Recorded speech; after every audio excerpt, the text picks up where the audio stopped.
Buenas tardes. Estamos aquí en la División de Estudios de Posgrado de la FES Aragón. Digamos, yo tenemos otro nombre para esto de pandemia, pero ya me salió el nombre como me hubiera solido decirlo ahí en CEU. Pero bueno, básicamente estamos aquí en el doctorado de la FES Aragón, el doctorado en Derecho, en el programa de doctorado en Derecho, y me gustaría como agradecer la generosidad de los colegas de la FES Aragón de recibirnos, así como también hacer la referencia a que este curso intersemestral ha sido posible con los apoyos que contamos de la propia universidad a través de la coordinación del programa de doctorado en Derecho. Y en ese sentido, además, por supuesto que para mí es un gran gusto presentarles a la doctora Jenny Vega. Ella es una colega originaria de Colombia, que luego llegó a Canadá y se quedó por allá. Y entre muchas actividades que ha hecho, que ha realizado, ella dirige actualmente un observatorio de los derechos de la naturaleza.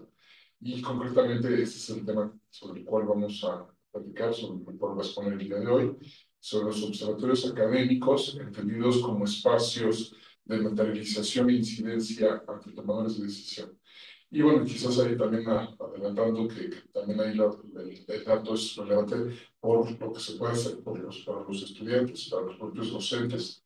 Entonces, y más allá de que también la idea obviamente es impactar a los tomadores de decisión. Bueno, pues sin más, te cedo la cámara y el micrófono, Lenny. Te reitero la más clara bienvenida a México y por supuesto que en este caso la FES. Muchísimas gracias por esta invitación, doctor Imer. Yo estoy muy honrada de estar aquí con ustedes. Muchísimas gracias a ustedes que están presentes por recibirnos en esta sede de Aragón. Me gustó mucho el desplazamiento hasta acá en ese sol tan hermoso que nos prepararon para el día de hoy. Así que muy bien recibido. Gracias a aquellos que nos acompañan en línea igualmente. Hoy tengo el gusto, el placer de hablarles de algo que me apasiona, que desde la pandemia yo creo que fue una de las líneas que más me impulsaron a trabajar y a ver lo gratificante que es trabajar en lo que a uno le gusta. Finalmente es como impulsarse de una llama que uno lleva adentro y cómo puede crear cosas positivas, no solamente para sí mismo, sino en su entorno. Y de ver que cuando uno trabaja por algo más grande que uno mismo, se da cuenta que finalmente los problemas que uno cree son inmensos, individuales, desaparecen. Cuando uno ve la complejidad del mundo, uno finalmente se da cuenta que los problemas de uno no son nada y que es más importante salir de sí mismo y es muy gratificante salir y trabajar por algo más grande que la individualidad. Entonces, algo comunitario, algo mundial, planetario, es muy, muy gratificante. Voy a compartirles la presentación que preparé para ustedes, para el día de hoy, eh, sobre los observatorios que ustedes conocen muy bien, dado que ustedes ya son, muchos de ustedes son profesores que han trabajado en el campo académico durante muchos años. Y sí, efectivamente, son espacios de materialización e incidencia ante tomadores de decisiones. El temario es el siguiente. Primero que todo vamos a hablar de las definiciones, de los alcances y la utilidad de los observatorios, los objetivos, los tipos de observatorio que existen a nivel mundial. Y vamos a hacer como estudio de caso, presentarles el observatorio que he fundado y cómo ha venido desarrollándose a través de los años, para luego hablar sobre unas conclusiones. En el tema 1 tenemos lo que son las definiciones. Y para eso voy a necesitar la ayuda del doctor Imer, porque él también tiene uno de sus observatorios, el OLA, y bueno, hay muchísimos observatorios en la UNAM, así que yo creo que ya cada vez se han vuelto muy numerosos, y no solamente vienen de la academia, sino también vienen de la sociedad civil y del sector público, e igualmente del sector privado. Finalmente, cuando vamos a pensar en la definición, cuando uno habla de observatorio, me decía un muchacho, ¿usted ya fue a Hawái? Yo le decía, ¿por qué a Hawái? Decía, porque hay uno de los observatorios astronómicos más grandes del mundo. Y sí, efectivamente, cuando uno habla de observatorio está pensando en el cielo, en las estrellas, en el universo. Entonces sí, evoca una compleja instalación en montañas con potentes telescopios para analizar la evolución de los planetas, de las estrellas, pero finalmente se utilizó esa misma apelación para espacios abiertos, donde vamos a crear conocimiento, vamos a innovar, vamos a impulsar la creatividad. ¿Y por qué? Porque nos interesamos a un tema específico. Siempre empieza por una duda, un gusto, un interés y en el cual hay muchos datos. Ustedes saben que ahorita con la era de la información nos podemos inundar de información y perder, tanto en las bibliotecas como a nivel de Internet. Entonces es de tratar de identificar, organizar la información y de esa información producir un conocimiento, porque es con ese conocimiento que vamos a poder crear, vamos a poder innovar. Luego vamos a, después de que se conoce, se comprende algo muy complejo, empezamos a difundirlo.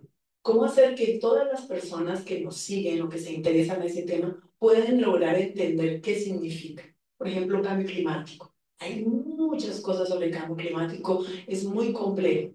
Entonces, ¿cómo puedes llegar a finalmente filtrar la información y luego que la filtras, que generas un conocimiento, una línea, cómo lo transmites?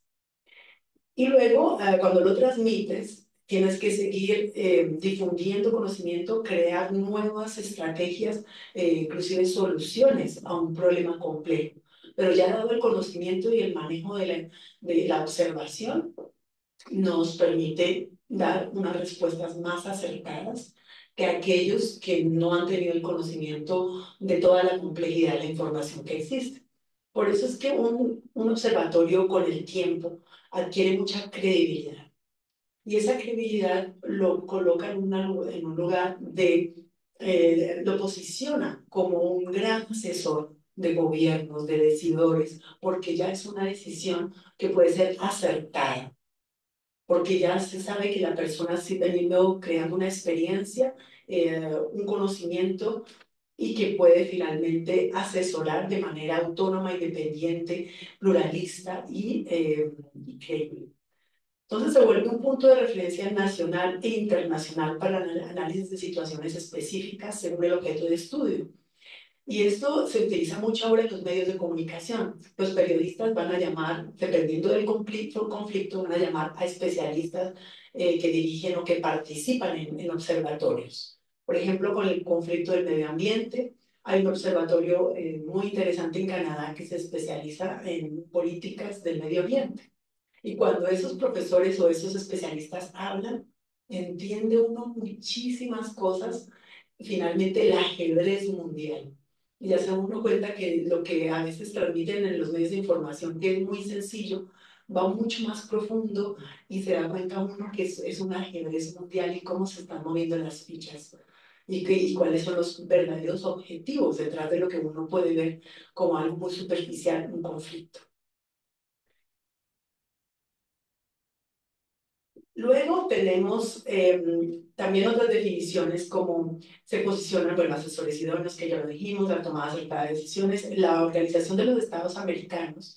Ellos ya han producido muchos documentos y se están basando también en muchos observatorios para tomar decisiones. Ya saben que la Organización de Estados Americanos reúne todos los estados de las Américas y cuando necesitan asesorar van buscando lo que la información que están produciendo los observatorios, obviamente que van teniendo más credibilidad y relevancia en un tema dado. Y ya dijeron en uno de los documentos que son órganos que pueden apoyar al gobierno, tanto local, regional, nacional e internacional, dada su experiencia y capacidad crítica. Entonces vamos a ver cuáles son los alcances. Se crean instrumentos propios para generar innovación y se promueve la creatividad. ¿Por qué? Porque se hacen publicaciones, se hacen conversatorios, se crean propuestas nuevas inclusive proyectos de ley. Nosotros hemos trabajado en proyectos de ley para proporcionarle al gobierno canadiense, a los gobiernos indígenas, a los gobiernos locales. Se puede producir nuevo conocimiento que no existía anteriormente. Y también se contribuye al alcance de un objeto loable, altruista, como les decía al principio, que permite el avance tanto de los conocimientos como de la toma de decisiones informadas. La verdad es que un observatorio quiere un objetivo que sea más grande que sí mismo y el de nosotros, que es proteger la naturaleza. Entonces, tiene ya una orientación muy clara y con ese objetivo pues se van haciendo toda la observación de la evolución de la normatividad de las políticas públicas en materia de protección del medio ambiente. También han sido laboratorios clínicos sociales que contribuyen al avance de la sociedad, a la aplicación de los conocimientos teóricos y generan un nuevo conocimiento empírico. En nuestro observatorio nosotros estamos acogiendo muchos pasantes y les permitimos a los pasantes y a otros expertos también de trabajar en casos concretos. Y implicamos también comunidades, o sea, no solamente gente de la academia, sino afuera de la academia, que están trabajando, por ejemplo, para proteger un río. En Canadá hay unas asociaciones que se llaman los Amigos del Río, por ejemplo, Gatineau, la Asociación de los Amigos del Río Richelieu. Entonces, cada río tiene su asociación de amigos y ellos están como velando por la protección, por mirar que los gobiernos que están haciendo para limpiarlo.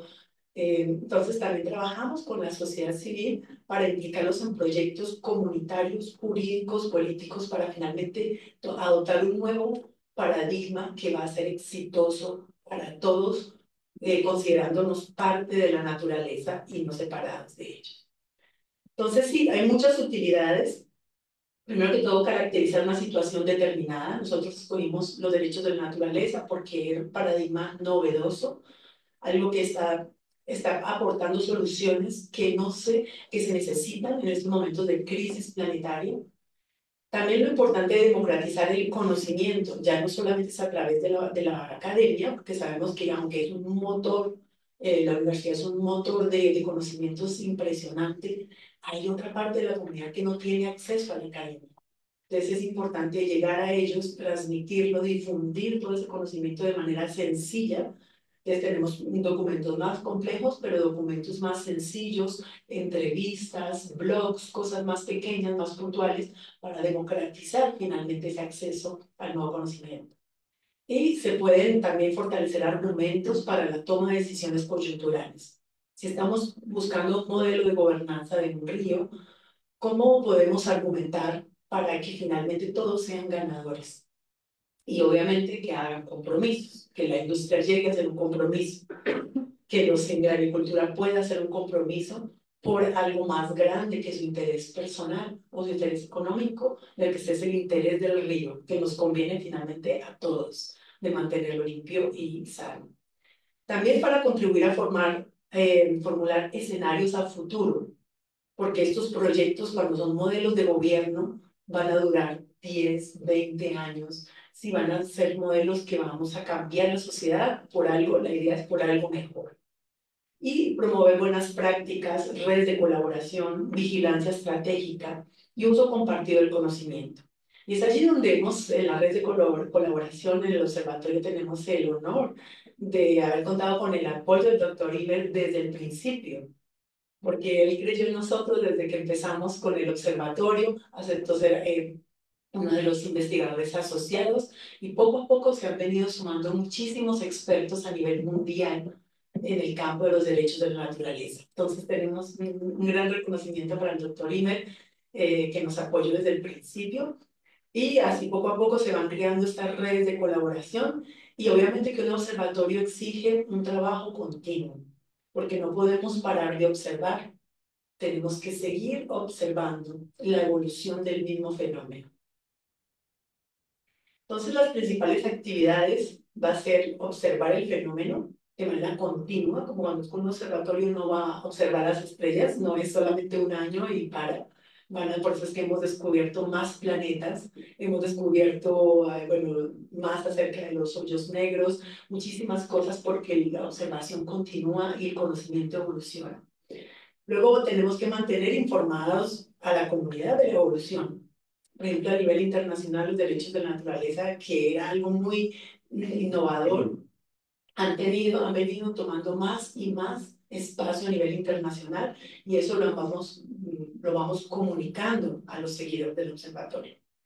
Vamos a discernir sobre la relevancia de un tema, comprender la temática mediante estudios con la participación de expertos, porque los expertos es supremamente importante de saber que no es solamente una persona la que genera el conocimiento, sino es esa red de colaboración, porque cada uno aporta una idea que es valiosísima. Y no solamente aportar una idea, sino también ponerla en marcha, porque esa es otra segunda etapa que es supremamente gigante, pero ir sembrando ideas es una parte también fundamental. Luego también comprenderla, organizar la información de modo coherente, porque la idea no es que la gente llegue a la página del observatorio y se pierda con tanta información que decide abandonar, sino que sea amigable, que sea algo muy sencillo. También difundir la información de manera clara, utilizando mucho las redes sociales, y asesorar en la toma de decisiones. Ya cada vez tenemos más solicitudes de diferentes gobiernos que quieren trabajar con el observatorio para asesorar en políticas de protección de la naturaleza. Entonces ya ellos mismos van viendo la necesidad de contar con esa especialidad, con ese apoyo particular. Luego llegamos a los tipos de observatorios. Hay varios observatorios temáticos, como el Observatorio de Legislación y Adjudicación de la UNAM, que el doctor Imer dirige, pero también tenemos nacionales, como el Observatorio Nacional de Derechos Humanos, como una entidad pública, y observatorios internacionales, algunos ya por vocación propia, como el Observatorio del Sistema Interamericano de Derechos Humanos, también de la UNAM, que vi que trabaja a estudiar y a analizar todas las decisiones de la Corte Interamericana de Derechos Humanos. También otros observatorios latinoamericanos de gestión cultural, y así pues hay muchísimos observatorios. Algunos vienen de la sociedad civil, otros son del Estado, pero muchísimos más vienen de la academia. Obviamente que es un lugar donde se produce el conocimiento, entonces es también como una cuna. Una de las principales cunas de los observatorios, obviamente, es la academia, es la universidad. Y luego hay una pregunta que me gustaría que el doctor Iber también participe a esta discusión igualmente ustedes. ¿El observatorio es un fin en sí mismo o es un medio para alcanzar un fin?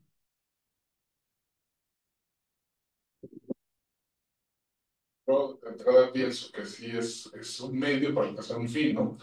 Entiendo que a veces estas respuestas se vuelven curiosas porque ya el hecho de ser el observatorio parecería que es un fin en sí mismo, ¿no? Pero sí lo entiendo más por eso que dices tú, como de articular el trabajo que se puede hacer.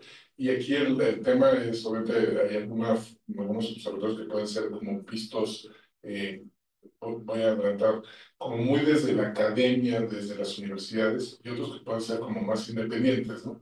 O más, digamos, posicionados en algún lugar. En los del casos de los que pienso académicos, parte de lo que veo yo como otros medios, otros fines, o sea, medio para alcanzar otros fines, pues es también para generar publicaciones y obviamente para en ese proceso también involucrar a los docentes y a los estudiantes y que el proceso sea de trabajo continuo, como bien decías, y que sea con una forma de articular ese trabajo.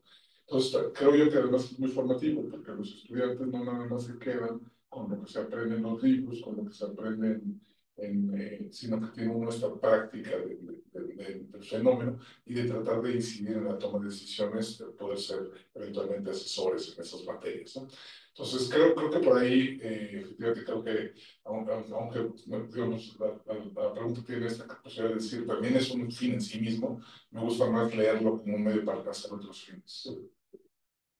Muchas gracias, porque ese tema es muy importante hoy en día en la academia, que nos hemos dado cuenta que estamos produciendo mucha información, libros, revistas, y es muy importante producir conocimientos y publicarlos.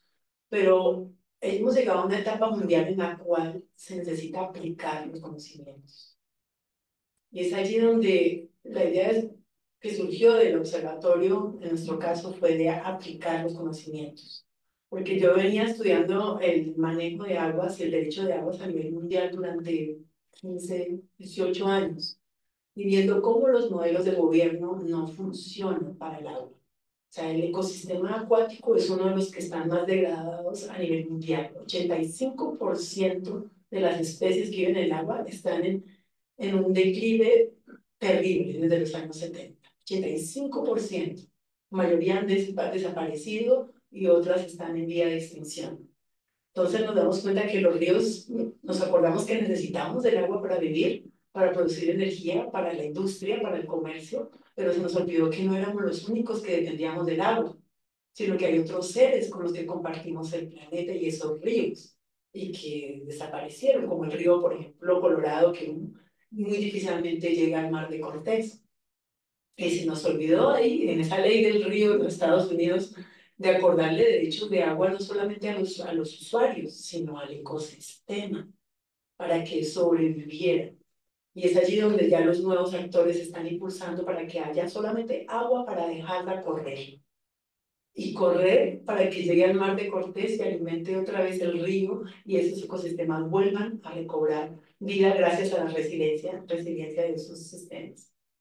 Entonces, sí es importante que cuando el observatorio va madurando, primero se empieza a crear un conocimiento, porque sí, efectivamente es un trabajo mancomunal de identificar todos los datos y empezar a crear conocimiento y canalizarlo, pero ya cuando lo tienes, de cómo lo puedes utilizar y volverte un actor activo de cambio, un asesor que impulsa nuevas políticas, que ya no es solamente porque descubres una verdad, no es solamente quedarte con esa verdad, sino cómo haces para concretizarla en la comunidad, en la sociedad, en el mundo.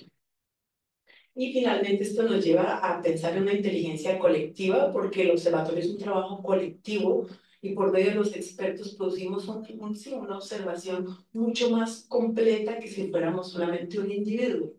Y esto nos sirve para finalmente empoderar también las comunidades y que ellas se vuelvan autónomas y agentes de cambio. Eso es lo que más me ha gustado de este caso. Y pues aquí ya les presento finalmente el Observatorio Internacional de los Derechos de la Naturaleza, que he venido presidiendo desde el 2018. Este es el equipo del Consejo de Administración. Yo soy la que lo presido con Inés Benada, que es la vicepresidente. Alexandra y Kelly son miembros del Consejo Directivo, con Daniel Thorpe, que es un profesor constitucionalista ya retirado, que fue también político a nivel federal y provincial. Y bueno, principalmente somos abogados, entonces no podemos trabajar solos. Y aquí tenemos, esta es la página del observatorio, que voy a ir directamente a compartirles la página para que puedan ver un poco la evolución. Voy a compartirles la página del observatorio, que se las compartí de hecho por el chat. Entonces pueden visitarla directamente. Y allí lo tenemos en 3 idiomas. Entonces, francés, que es la bandera de Quebec. Inglés, pusimos la de Estados Unidos, porque estamos más cerca. Y español, pues puse Colombia porque es mi país de origen. Pero cuando quieran cambiamos a la bandera de México. No puse España porque estaba muy lejos y yo dije, bueno, vamos todavía más cercanos. Estamos en casa. Y si ves acá, miembros, tenemos el equipo ejecutivo y nuestro equipo. Nuestro equipo es un equipo muy multidisciplinario, sobre todo muy joven. Y eso me gusta mucho porque son jóvenes que se implican, porque es la nueva generación que está haciendo el día a día y los nuevos líderes del futuro.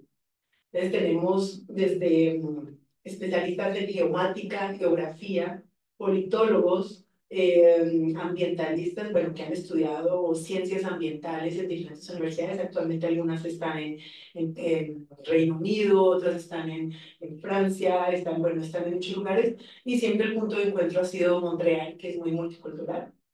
Lisa, que es la directora de comunicaciones, que habla muy bien los 3 idiomas. Wapukun, que es una líder inú, entonces de una comunidad indígena. Diseñadora gráfica, porque estamos trabajando un proyecto ahora para los niños, para que implicar y pasar ese conocimiento a los niños, entonces ya empezar también a pensar en otra idea que es no solamente los adultos o la universidad, y ya empezamos a abrir un capítulo Ontario porque se nos creció. Y ya Canadá, todas las universidades que tienen facultad de Derecho están estudiando este nuevo paradigma porque hemos trabajado algo que viene siendo muy importante, que es el primer río con derechos en Canadá, que es el río Matapayo. Este río fue un acuerdo muy bonito, se parece mucho al de los maoris de Nueva Zelanda, un acuerdo entre los Innu de Qualichit y el municipio regional de Manganín, Quebec. Ellos querían proteger su río y le reconocieron derechos por medio de dos resoluciones espejo, por medio de una resolución indígena y una resolución municipal que reúne, como es un municipio regional, reúne 10 municipios y reconocieron derechos al río. Y después de esto, bueno, tuvo un impacto tan grande en todo Canadá que muchas de las asociaciones que les decía, los amigos de los ríos, nos contactaban porque también querían hacer lo mismo. Y ahora todas las comunidades, muchas comunidades indígenas nos contactan porque también quieren hacer lo mismo. Entonces están trabajando en muchos lugares y uno de nuestros proyectos faros ha sido el río San Lorenzo, en el cual creamos una alianza y esta alianza ya reúne casi 20 municipios alrededor del río San Lorenzo, que es uno de los, yo creo que el quinto río más grande de América del Norte, es enorme, tiene los grandes lagos. Venimos agregando más o menos 12 ONGs.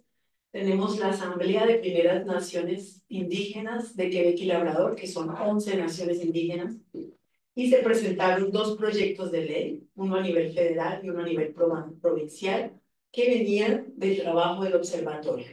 Entonces fueron proyectos que nacen en el observatorio, se presentan y ya están en la House of Commons de Canadá y en la Asamblea Nacional de Quebec. Y también la Asamblea de Primeras Naciones adopta una resolución indígena, como ustedes saben, es un orden jurídico independiente que reconoce directamente los derechos y la personalidad jurídica al río. Entonces esto ya empieza una negociación macro, donde ya implicamos gobierno federal, provincial, indígena al mismo tiempo en una pluralidad jurídica maravillosa. Y bueno, pues ya tenemos más y más socios que se van juntando. Y un trabajo muy bonito que hemos hecho es el mapa interactivo que les mandé en el enlace. Y aquí ven todos los países, hemos hecho seguimiento de todos los países en el mundo que han venido reconociendo los derechos de la naturaleza. Entonces, como ven, es más aproximadamente 40 países y las iniciativas vienen tanto de resoluciones como de declaraciones sociales, pero más que todo de la jurisprudencia. Entonces, de las altas cortes, Corte Suprema, Corte Constitucional, distritos de juez de circuito, etc. En Colombia ya tenemos 17 declaraciones de ríos como sujetos de derecho. Y en México, vamos a ver México, 9. Ya hay 9 iniciativas, constituciones estatales. Está la Constitución del Estado de Guerrero, artículo 2, los derechos de la naturaleza son reconocidos. La Constitución Política de México adoptó los derechos de la naturaleza en su artículo 18, pero esto es a nivel del distrito. Y luego está el Estado de Colima, que también reconoce los derechos de la naturaleza. En el 2020 está la Constitución del Estado de Oaxaca. Luego en el 2021 el Estado de México, como tal, aprobó por unanimidad la solicitud de reconocimiento de los derechos de la naturaleza a nivel constitucional federal. Entonces vamos a ver si la iniciativa continúa.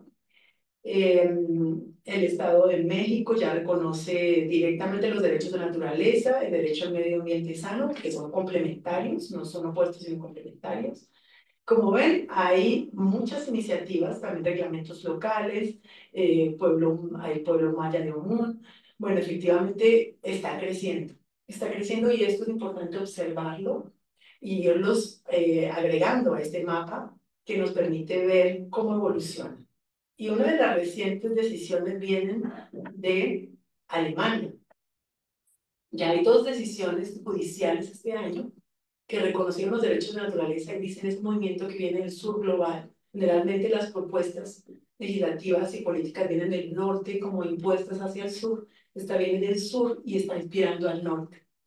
Entonces ya ellos hablan de legislación y de decisiones adoptadas en Colombia, adoptadas en Perú, adoptadas en el sur global, lo que nunca se había visto antes que un juez de estos países lo integre, porque a veces se inspiran, pero no lo dicen. Pero este sí lo dice y hace también una relación de los libros académicos de algunos, no de todos, que se están produciendo. Se ve también en la labor de la academia en el avance de este paradigma. Ese es uno de los trabajos que se está haciendo y obviamente que la publicación de los libros es también muy importante y tenemos una obra colectiva que fue prácticamente como nació el observatorio, pues con uno de los primeros productos fue un libro colectivo en el cual tenemos la contribución de muchos autores y expertos a nivel mundial. Se llama Una personalidad jurídica para el río San Lorán y los ríos del mundo. Está en 3 idiomas porque hay capítulos en inglés, capítulos en francés y capítulos en español. Y ya sacamos la segunda edición que es totalmente en inglés. Nos falta ahora mirar con el doctor Imer para trabajar ya en una versión española, sí, la de castellano, para que podamos seguir trabajando ya en una nueva versión y que siga avanzando, porque ese es un trabajo totalmente colectivo, con muchos expertos que aceptaron de contribuir, que vienen, sí, por ejemplo, un experto de Ecuador, él escribe directamente, un profesor, y el profesor directamente de Australia escribe, la de Nueva Zelanda también. Entonces, siempre buscamos para el derecho comparado, con la metodología de derecho comparado, que tratemos de buscar un jurista que viene su propio sistema para que el texto tenga más peso científico y que no hayan como malas interpretaciones, que yo puedo interpretar mal de pronto el sistema jurídico canadiense si no lo conozco, como alguien que trató de identificar lo de que pasó en McPie en Canadá diciendo que la constitución debía cambiarse en Canadá, cuando en Canadá hay más chance que se deshaga el país que se cambie la constitución, es casi inamovible. Entonces hay que conocer el derecho interno antes de pronunciarse. Entonces por eso en este libro buscamos sobre todo expertos de cada país. Y nos falta el capítulo de México. Entonces sería bueno contar también con una nueva versión que tenga incluido el aporte de un análisis, ¿no? Bien jurídico, bien robusto de cómo va a venir evolucionando y cómo puede seguir avanzando para volverse también un líder en el tema. Entonces, este es un trabajo que me ha gustado mucho, que ha sido muy gratificante y que se ha vuelto prácticamente una pasión. Espero que les transmita esta pasión que me inspira el tema. Y para ya seguir aquí con la presentación, que ya adelantamos bastantes temas. También tenemos acciones internacionales, como la Conferencia de las Naciones Unidas sobre Biodiversidad, la COP16 que tuvo lugar en Cali este año, y la COP de Cambio Climático. COP es simplemente conferencia de las partes. Conferencia de las partes con respecto a qué? Con respecto a un tratado internacional.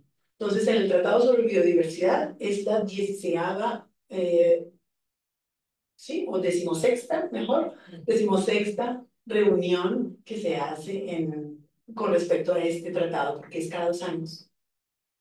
Y en cambio climático ya vamos es la COP30 que viene el próximo año, que es cada año que se reúnen las partes.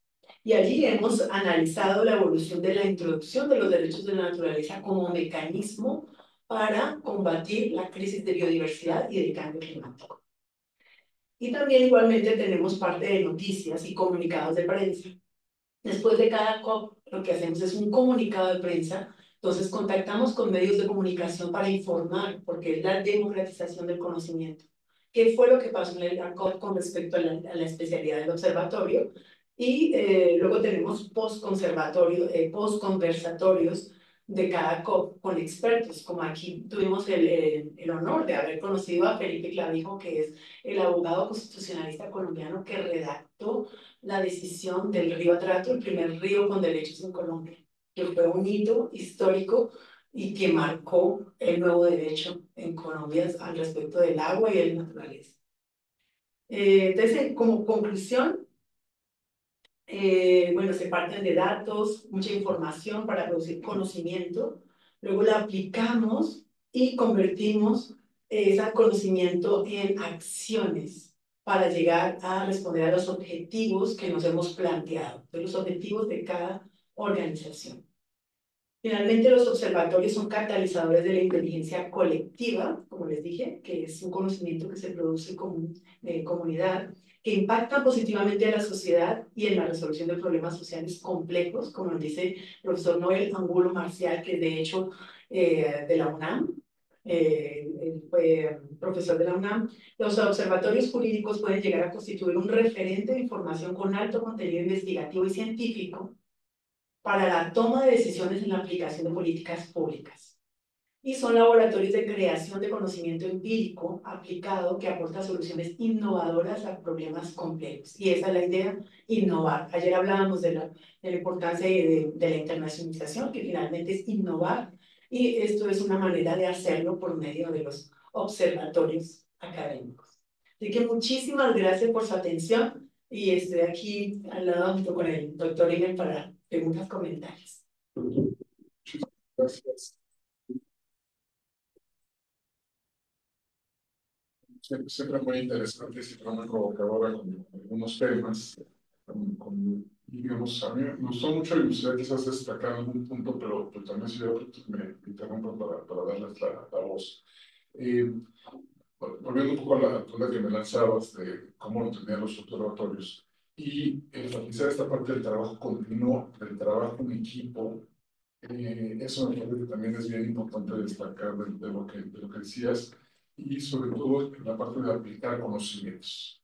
Entonces, insisto con esta idea de que me interesa como reforzar mucho de metodología de la enseñanza, del aprendizaje, que no nada más lo limitemos únicamente al aula, a la clase, ¿no? Sino que pensemos en otras formas de cómo podemos potenciar la forma de enseñar y aprender. Y bueno, encauzarlo mucho a trabajar en, digamos, esto puede ser una subdivisión del trabajo en las clínicas, el trabajo en otras formas, pero concretamente esta versión de los observatorios y, digamos, creo que puede ser muy útil, también no sé si esto es la referencia, para eventualmente tener propuestas, ¿no?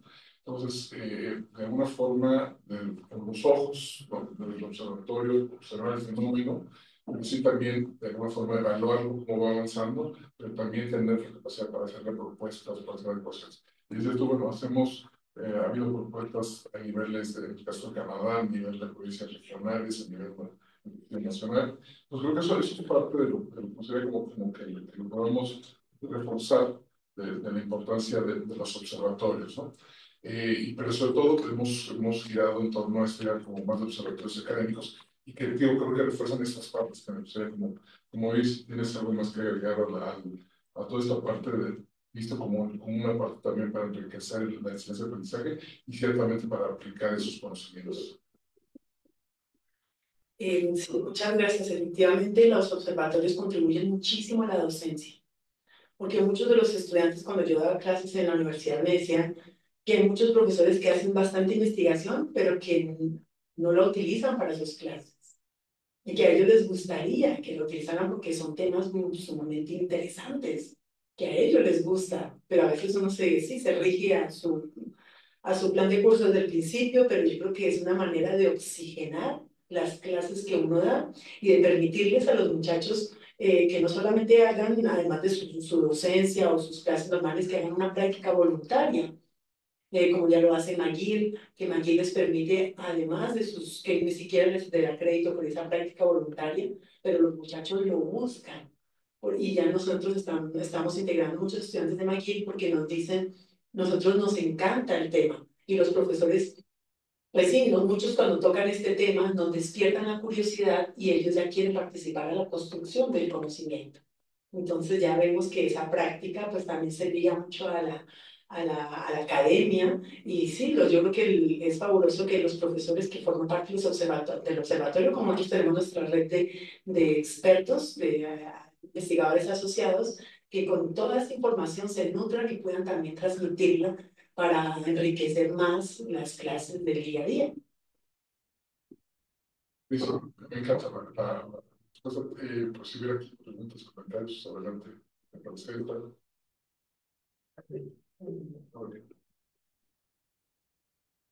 Pues primero, bienvenidos, buen día, gracias por estar en esta sede, en esta facultad. Yo soy la maestra Sonia Juárez, soy parte de la posgrado en Derecho, y bueno, pues yo tengo la oportunidad de impartir técnicas de la investigación jurídica. Entonces es muy interesante con todo lo que usted comentaba, y me voy a permitir leer algunas notas que usted dio pues en este tiempo tan valioso que yo me enamoro, les comentaba, yo salgo enamorada de ello, para poder como concluir o como para dar mi pregunta, mi inquietud que llamó la atención. Porque nos comentaba, y inicio así literal, los problemas de uno no son nada. Y entonces yo les comentaba a mis alumnos cuando iniciamos, porque te preguntan, ¿y cómo inicias la investigación? Entonces yo les digo, precisamente es a través de observar. Tú ves este fenómeno o este objeto de estudio y de ahí se deriva. Entonces cuando tú dices los problemas, no tú, no de usted, sino cuando tú dices los problemas no son nada, tienes razón. O sea, yo les digo, qué interesante y qué importante. Y luego sigue comentando usted, identificar la información para producir conocimiento. Porque a veces queremos o ellos hacen solamente la transmisión de las metodologías o de los métodos. Van y toman. Incluso aquí hablamos mucho de no hacer plagio, ¿no? De este aparato crítico de esta situación. Entonces, qué importante que precisamente les inspire es que ellos pueden crear este conocimiento. Que ellos a través de la lectura pueden hacer su propio conocimiento. Que no sea algo que ya está, sino que ellos vayan más allá de esta existencia. Filtrar conocimiento para transmitirlo. ¡Wow! Porque decía usted, cuando tú estás en el aula, el alumno te comenta, maestra, y todos en teoría saben lo que usted sabe, y yo, ¿cómo? Sí, porque usted es la forma en que transmites el conocimiento. Y entonces hoy les digo, precisamente en la maestría tú te conviertes en un investigador, adquieres el conocimiento y lo importante es aprender a transmitirlo. O sea, no solamente que lo tengas, que te lo quedes aquí, sino ahora transmítelo. Y entonces de ahí deriva mi pregunta, porque comentaba, ¿cuánto tiempo sería importante este observatorio? A mí me ocurre con los alumnos de maestría. Hacen 2 años de investigación, estamos trabajando y al final, bueno, pues deciden no hacer tesis porque se titulan incluso por promedio. Pero ¿cuánto tiempo? La pregunta sería, ¿cuánto tiempo es este observatorio? Usted comentaba, bueno, pues tiempo está en constante evolución, pero ¿cuánto tiempo sería para nosotros comentarles? 2 años puedes hacer tú este observatorio de tu propio fenómeno, de tu propio objeto de estudio. ¿Cuánto tiempo?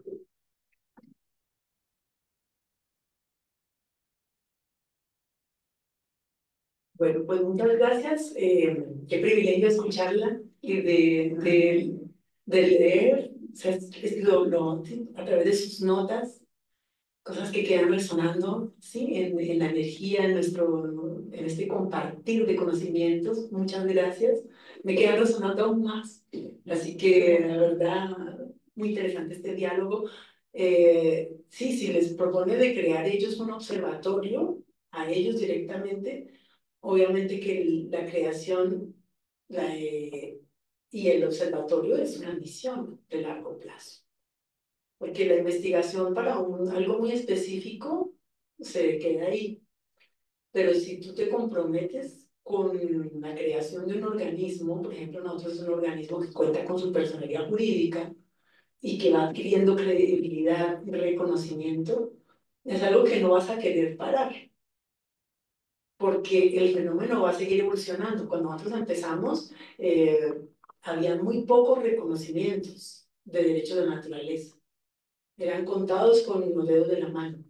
Y luego hubo una explosión de reconocimiento de derechos de naturaleza a nivel mundial que nos tomó 2 años para identificar toda la cantidad de iniciativas que venían las comunidades de la jurisprudencia, bueno, las comunidades son las que accionaban para producir finalmente una decisión de acuerdo a los derechos de la naturaleza, un activismo jurídico que ha generado más conocimiento y cambio de paradigmas.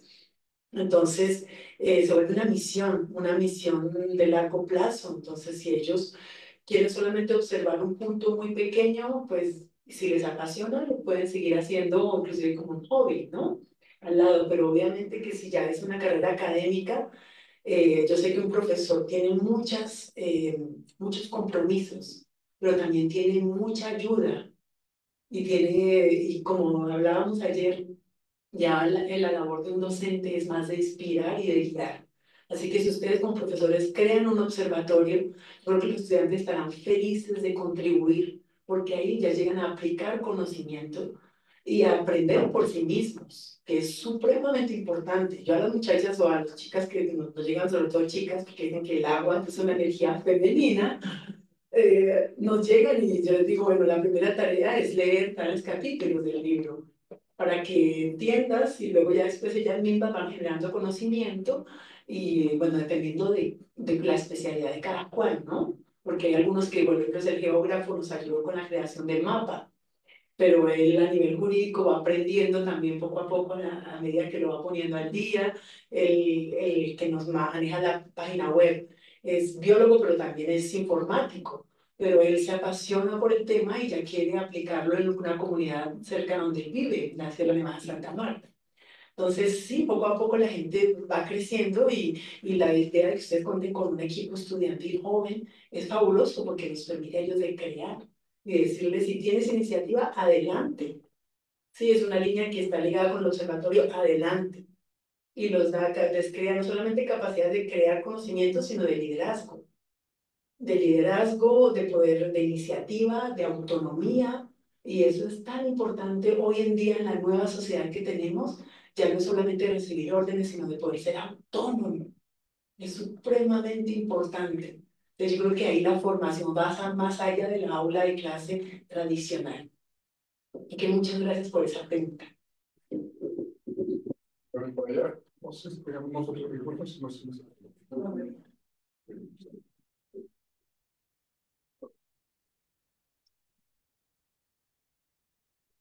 Hola, buenas tardes. Maximiliano Guzmán, estudiante de doctorado, aquí del posgrado de la UNAM. En primer término, pues quiero felicitar a la UNAM y al posgrado por realizar este tipo de eventos. En segundo lugar, pues también a la doctora Jen y al doctor Imer por estar presentes y compartir con nosotros estos conocimientos que son sumamente importantes porque nos ayudan a tener esa concientización y nos apoyan en la tarea de responsabilizarnos de hasta qué punto estamos interactuando con el medio donde vivimos y hasta qué punto podemos comprometer en cierta medida el ambiente en el que vivirán las generaciones futuras. Me resulta sin duda muy interesante y le felicito por la pasión con la que aborda su tema. Se nota, no necesita uno poner mucha atención para ver que le encanta su tema. Le felicito. Dos puntos me parecen importantes destacar. El primero que mencionaba en la toma de decisiones. Creo que en general la toma de decisiones no suele ser un tema que se aborde con mucha sencillez, principalmente cuando nos decantamos por una o por otra opción, eventualmente los intereses de una u otra parte se verán afectados. En este sentido, las decisiones o los motivos que llevan a la toma de decisiones a una persona física no son los mismos que llevan a la toma de decisiones para una persona colectiva, principalmente si su actividad está relacionada con una actividad lucrativa a través de la explotación de recursos naturales. En esa parte me gustaría saber cómo influye el observatorio o cuál ha sido su experiencia para lograr consenso, cómo impactan, cómo han participado en general. Y la segunda tiene que ver con la inteligencia colectiva. Obviamente, cuando de la inteligencia de varios individuos se genera conocimiento y después se difunde de manera colectiva, se enriquece mucho la epistemología, las bases que nos ayudan a generar conocimiento. Sobre este tema, ¿cuál ha sido o tienen ustedes algún indicador, alguna información que les apoye para demostrar cómo impacta conductualmente esta tarea que ustedes realizan? Mencionaba ya hace un momento los proyectos que tienen de crear contenido para niños, lo cual me parece sumamente importante. Y creo que en ocasiones las leyes difícilmente por sí solas pueden generar y cambios sociales o conductuales. A veces creemos que es así, que con alguna reforma o con alguna modificación generaremos los cambios, pero suele haber o suele requerirse de otros factores que impacten en la conducta. Esos serían los dos puntos que me gustaría. Gracias.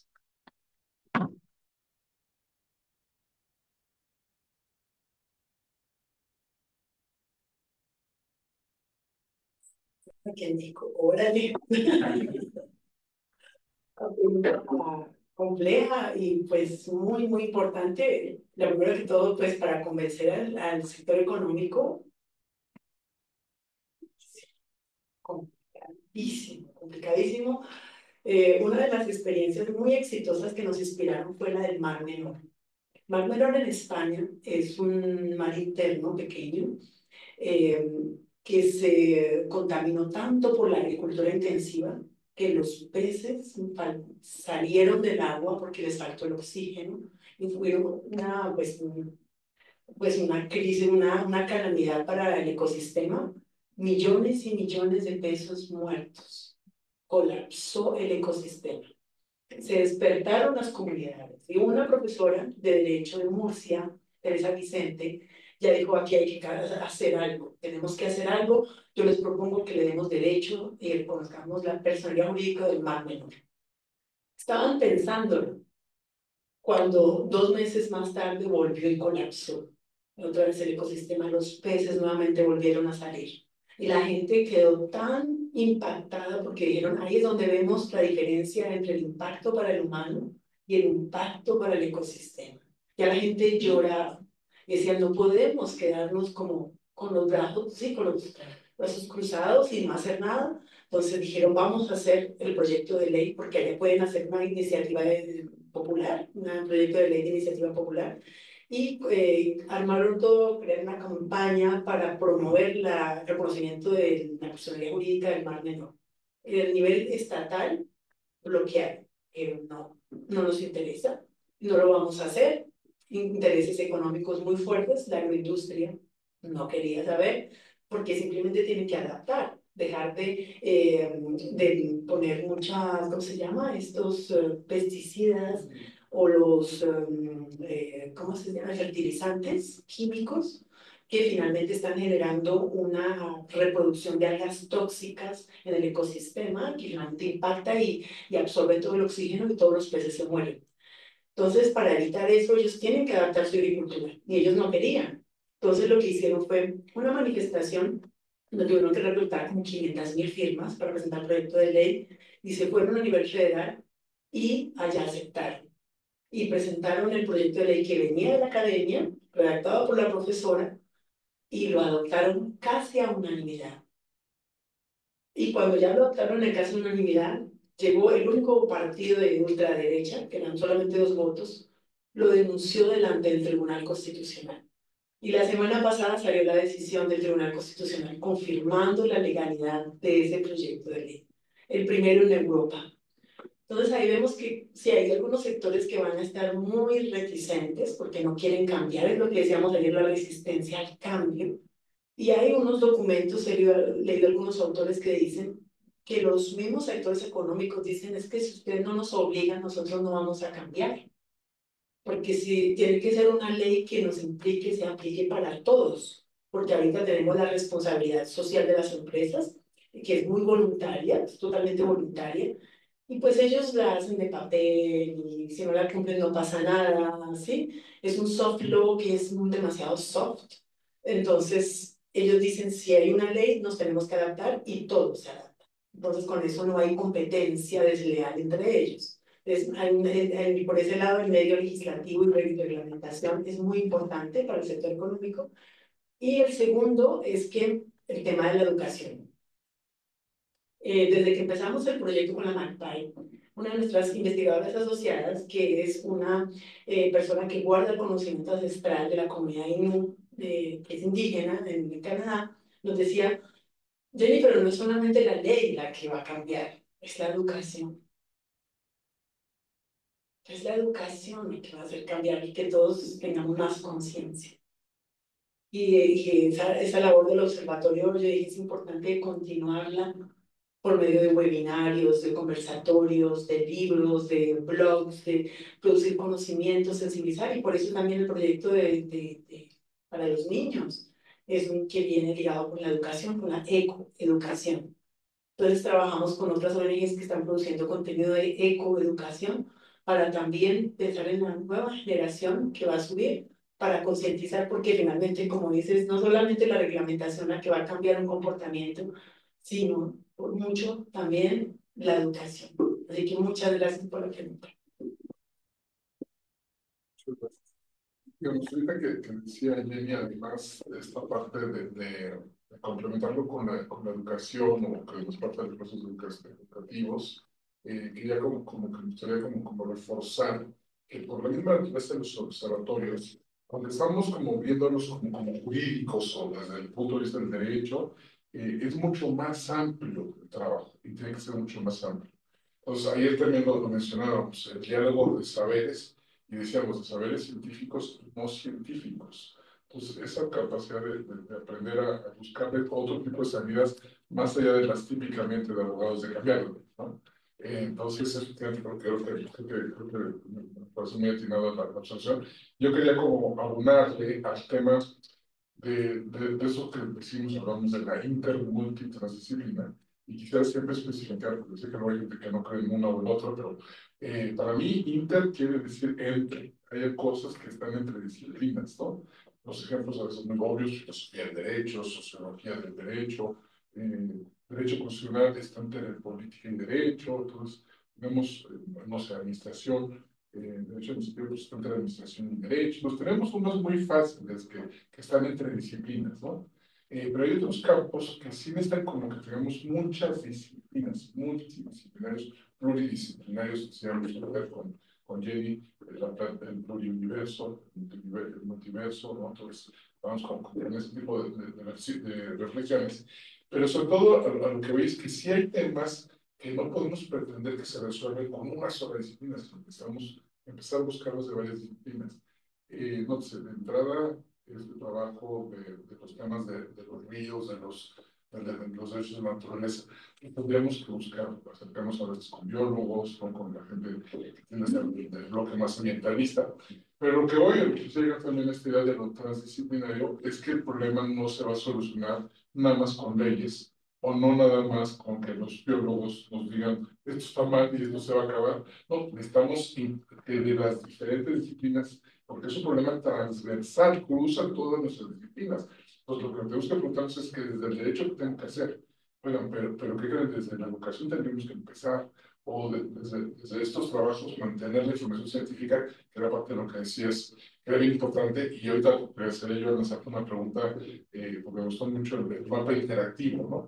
Entonces, esa parte, ¿no? De cómo la tecnología nos viene a servir muy bien de apoyo para tener plataformas, para tener sitios donde se pueda generar toda esta dinámica. Ahí mismo nosotros en el nuestro de Nora tenemos los repositorios de los contrarreceptorios que hemos realizado, o bien el tema también de los documentos, de las investigaciones, se puede ver también en blogs. Entonces, se empieza a generar como mucha dinámica donde regresamos a lo que vimos hace rato del giro que le podemos dar a la enseñanza-aprendizaje.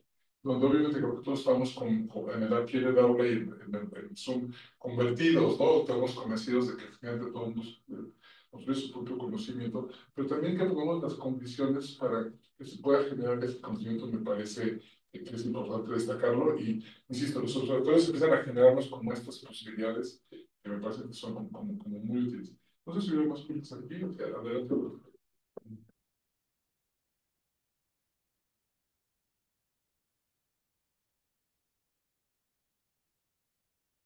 Gracias, Toño Benítez de Lola. Aclaro, no me han pagado por esos comentarios, porque va a parecer un poco repetitivo, pero un comentario muy general respecto a seis aristas y una pregunta que a lo mejor trae cinco puntas, ¿no? Primero, en la ponencia del día de ayer, la doctora Vega mencionaba la importancia de la internacionalización de las facultades de Derecho y la cuestión de innovar en metodología y aportación social pesando a nivel no solamente global, sino a nivel local, algo que el doctor Imer ha mencionado como local. Entonces creo que por ahí justamente los observatorios es algo que va muy de la mano y desde el esquema de universidad y obviamente a nivel nacional, ¿no? E inclusive internacional, como ya estamos viendo. También es cierto, en ocasiones pareciera que el trabajo que se realiza desde los observatorios puede estar rayando en esa futurología.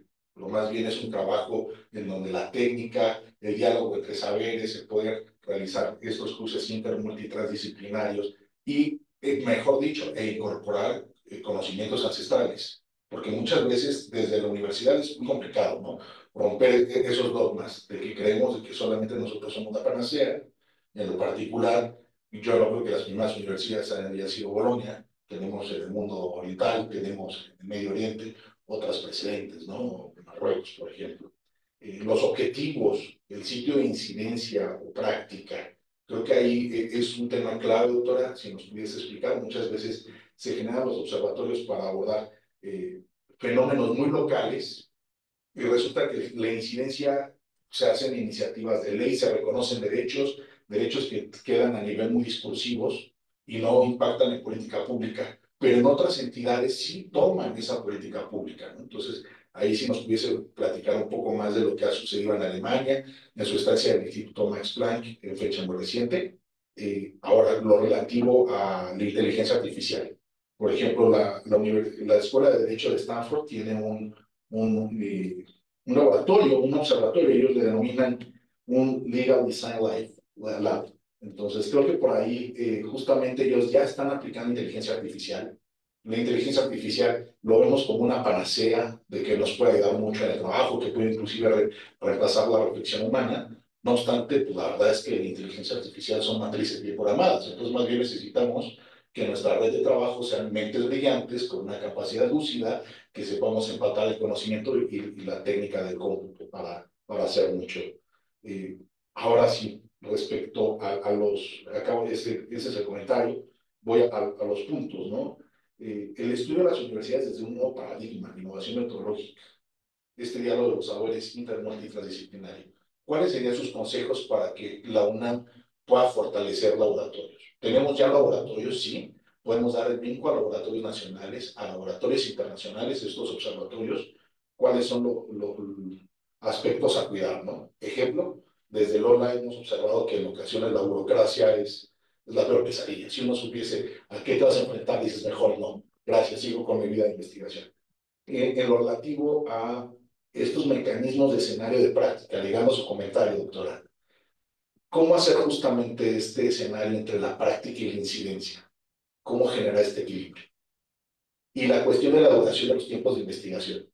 En el OLA, una de las líneas fue política de drogas, que empieza con la regulación del cannabis, y creíamos que iba a durar 2, 3 años, a lo mucho, y llevamos ya un sexenio y parece que todavía tenemos otro en cara, pero justamente regreso al comentario e hilo una participación que la doctora Hilda Pérez Carvajal y Campuzano tiene como publicación en una revista española, la revista española de drogodependencia, en donde ella aborda un artículo del escenario de la política de drogas en México, la regulación del cannabis, y pareciera que estamos investigando en varias instancias dentro de la misma universidad, o mismo, nada más que no nos articulamos.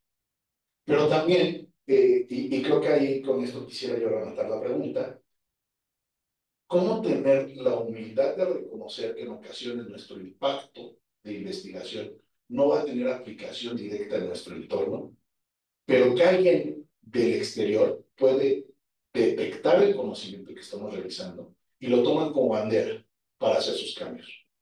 En el tema de Lola, hay una provincia en Argentina que se llama Chubut, es un estado para nosotros las provincias, y dentro de esta provincia hay una comunidad que se llama Trelew, en la parte de la Patagonia, en donde donde ellos toman la parte de los localismos que es expuestos por el doctor Míconos en el primer libro del 420, en el cual usted también participa.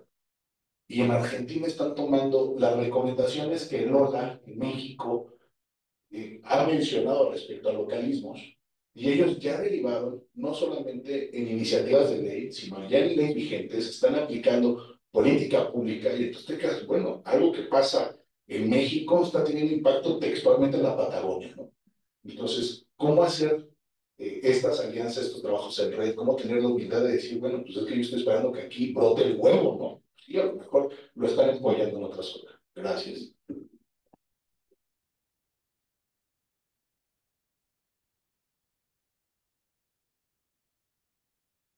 Bueno, muchas gracias por ese comentario, con muchas preguntas, muchos interrogantes al mismo tiempo. No sé si logré contestar a todas, pero yo creo que sí, el impacto que tienen los observatorios es predecible. Es muy, muy grande. Nosotros con el caso de la MACPAE, eh, llegan casos, salen casos ahora espontáneos, de generación espontánea en Canadá. Por ejemplo, estaban creando una agencia del agua a nivel federal en Canadá y dijeron, bueno, vamos a localizarlo en Winnipeg. Y el gobierno canadiense pues no parecía tan abierto a los derechos de la naturaleza. Entonces lo ubica en Winnipeg y yo dije, bueno, pues nosotros hacemos la labor, como dicen uno con la burocracia, es complicado. Y unos días, una semana antes de hacer el anuncio de esa creación de la Agencia del Agua, sale una demanda de los pueblos originarios alrededor del lago Winnipeg, que solicitan a los tribunales de reconocer la personalidad jurídica del lago Winnipeg. Y de una vez nos contactaron al observatorio para opinar sobre esa iniciativa que no fue iniciada por el observatorio ni apoyada por nosotros. Entonces nos dimos cuenta que ya mucha gente está alimentándose de toda la producción de conocimiento que estamos ahí compartiendo, y ya después es finalmente como llaman también en Colombia, semilleros, ¿no? Estamos sembrando.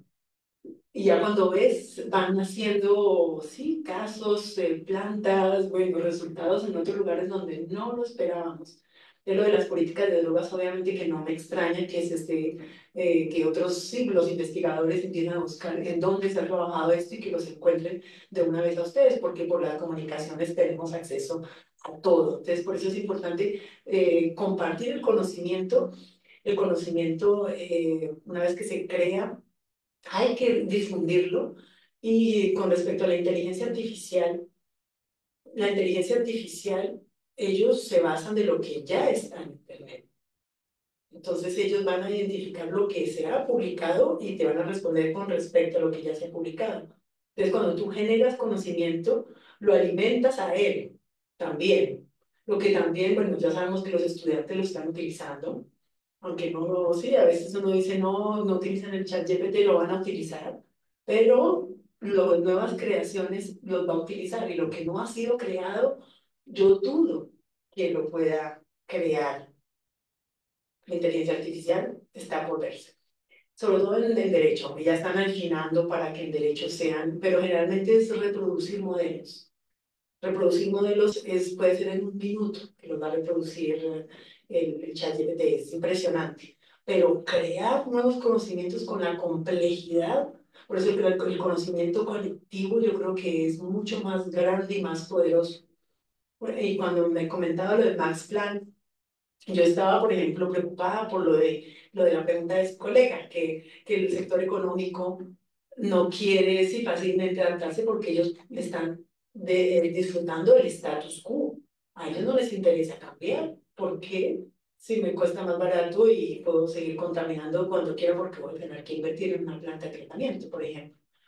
Entonces, ahí, por ejemplo, discutiendo, se generó la posibilidad de integrar un principio de proporcionalidad para empezar a mitigar un poco las reacciones del sector económico y saber que en determinados casos puede haber un objetivo que justifique, por ejemplo, la reducción de los derechos de la naturaleza o el compromiso de estos derechos, siempre y cuando se utilicen las mejores tecnologías para disminuir la contaminación que no existe actualmente.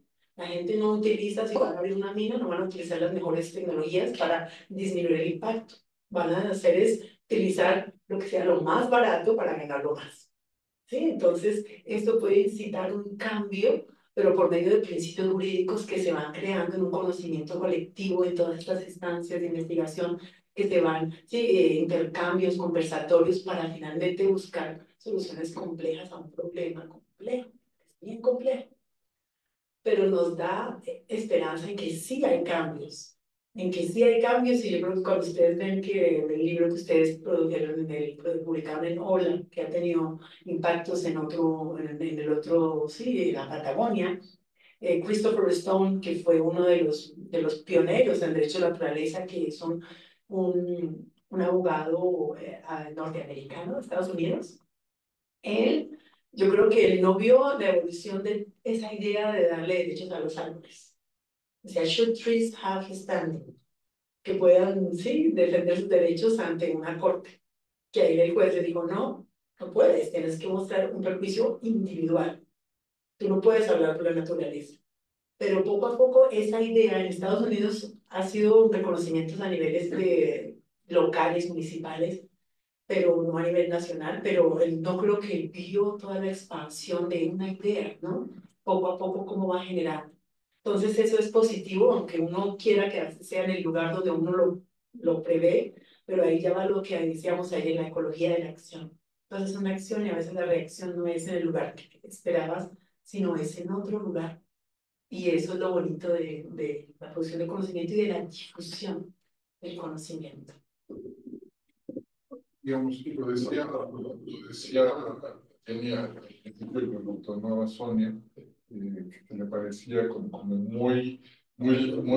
digamos, muy lindo, muy bonito la idea de que no son nada más mis problemas, no es mi problema, sino que pues, es un problema más amplio, que no se requiere soluciones mucho más amplias, otras son problemas más complejos, soluciones complejas, ¿no?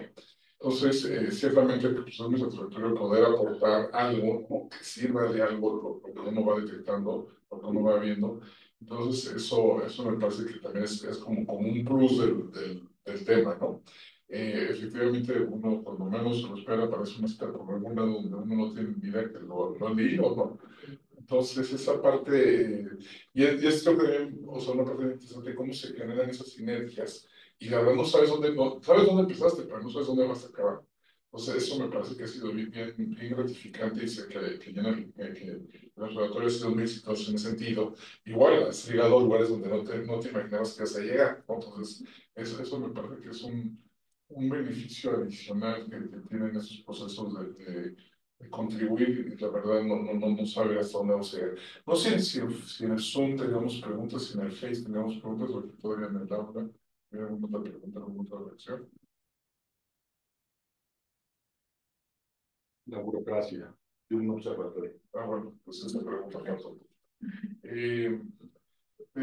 Digamos, de alguna forma, lo contestabas con relación al tema de cómo convencer a veces, no sé, por un lado, a las empresas, poder económico, quizás no le convenga necesariamente.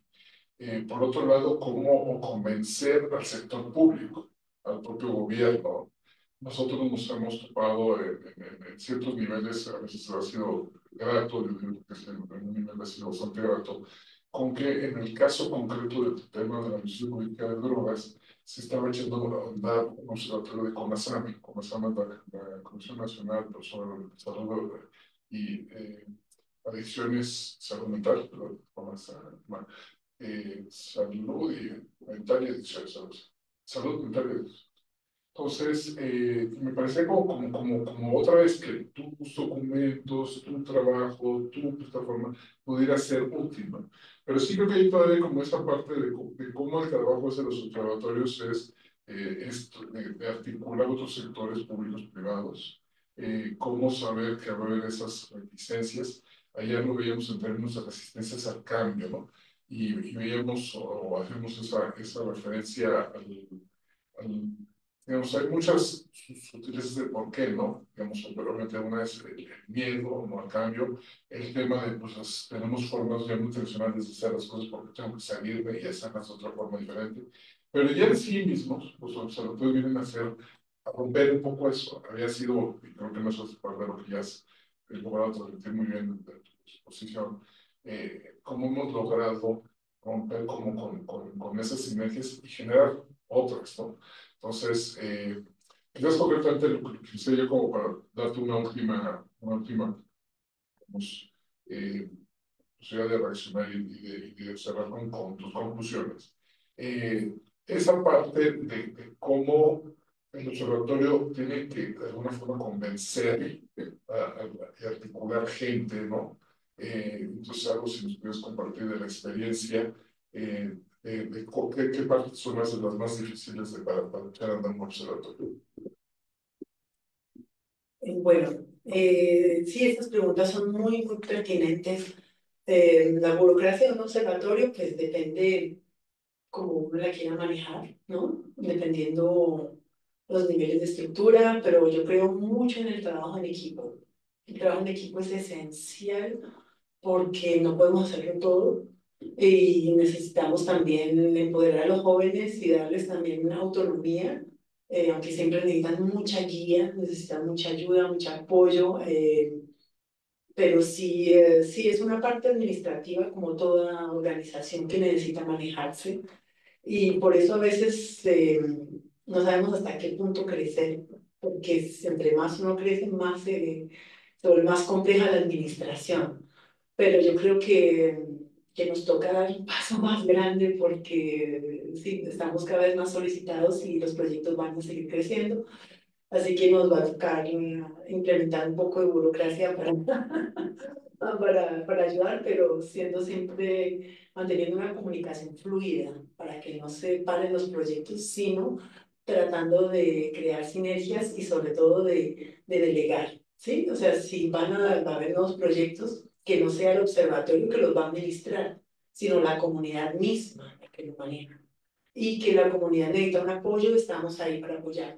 Que si ya lo tomamos, nosotros la capacidad es restringida, ¿sí? La idea también es empoderar a las comunidades. Entonces, eso hemos venido haciendo. Ustedes como academia les queda fabuloso porque ustedes tienen un ejército de estudiantes que quieren aprender y que quieren implicarse en cosas novedosas, porque a ellos les gusta la novedad, el cambio, no siempre lo mismo, sino algo nuevo.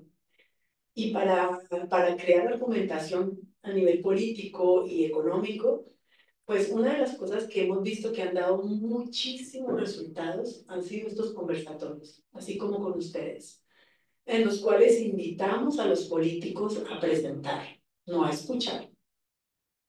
Y allí cuando ellos son los que tienen que presentar, ellos tienen que conversarse primero, hacer la tarea, leer, sacar argumentos y presentar. Y de allí fue que salieron los primeros proyectos de ley, porque los invitamos a presentar, no a escuchar. Entonces ahí es un trabajo que vuelve activo a la gente, no pasivo. Y la idea es volverlos activos, porque no podemos hacerlo todo. ¿Sí? Ya ellos se manejarán con su burocracia, ¿sí? Y ya, por ejemplo, ahorita el caso del Estado de México fue un mismo diputado que él presentó la iniciativa y él quedó muy convencido y él fue el que tomó la iniciativa de mover, porque él ya sabe cómo movilizar la burocracia, ¿no? Y lo movilizó y presentó el proyecto de ley y luego lo compartimos en nuestras redes porque la idea del observatorio también es dar mucha visibilidad a estas iniciativas. Entonces, cuando se integran esos actores, es súper importante. En Alemania, lo que hicieron, lo que me di cuenta es que el MaxNav, pero no del de Hamburgo de Derecho Comparado, sino uno de Antropología, estuvo trabajando los derechos de naturaleza e invitó a jueces también a participar. Y fue por la vía judicial que salen los primeros casos.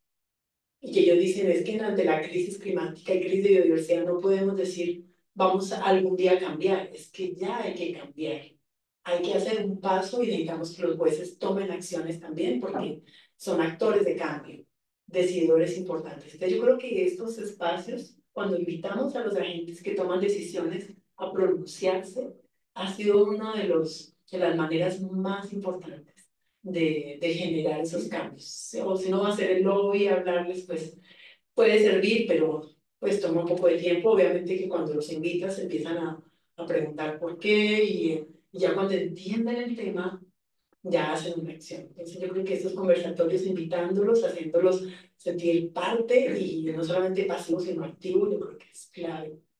en esta agencia. No sé si nos toca invitar las cámaras de comercio.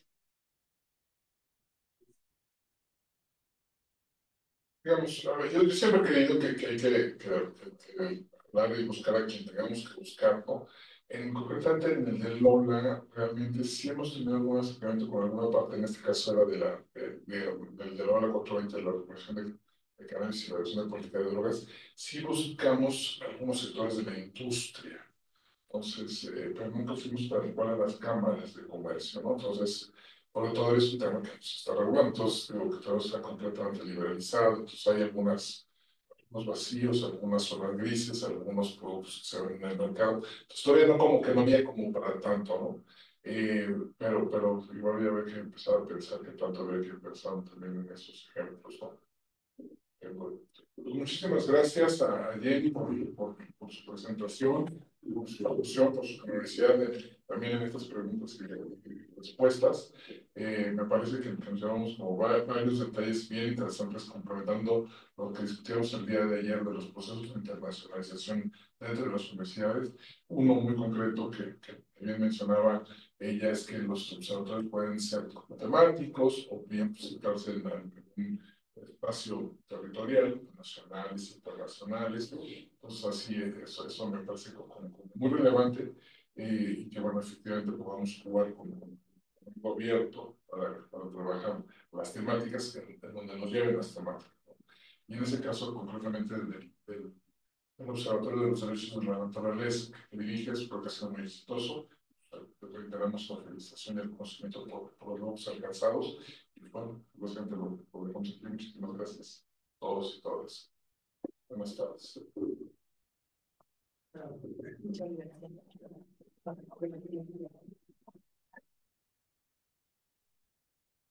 Parece que sí.